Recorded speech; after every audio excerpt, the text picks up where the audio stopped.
Now tonight on Bounce News, sinkholes are covering the world. Everybody is talking about them. And of course, there was a dangerous sinkhole accident that just happened in Central Florida. But the question is, what is a sinkhole?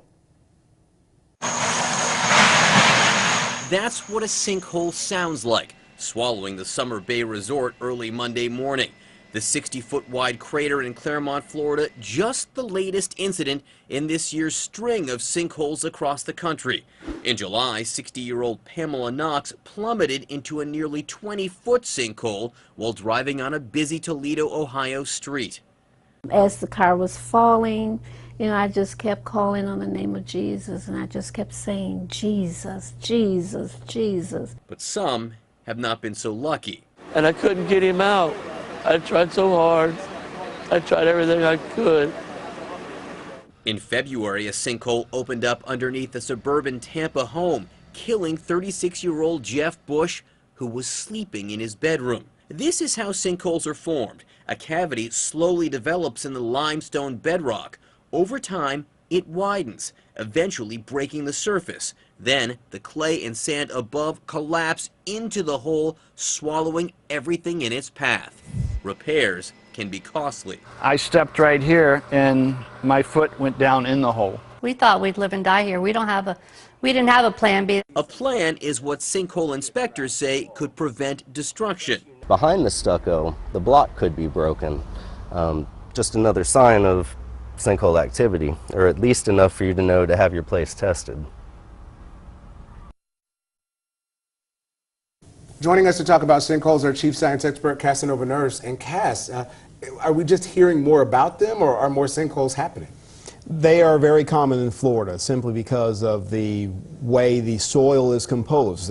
Florida lays on top of what's called karst topography, and it's simply permeable soils, sands, limestone, gypsum, phosphates, and water can easily flow through those. Plus we have an underground water source, so the water is already there. And when you add periods of heavy rain, it just makes higher saturation and a little more favorability for these small little cavities underneath the ground to become bigger and form sinkholes. I remember when I was a kid getting in trouble for going swimming here in Tallahassee in a sinkhole. How dangerous is it to go for a swim? Because people say the water's cooler, it's nicer, it's better. How dangerous is that? Well, many of our lakes, in fact, in Leon County and other parts of Florida, Polk County is popular for this, many of our lakes are made of sinkholes.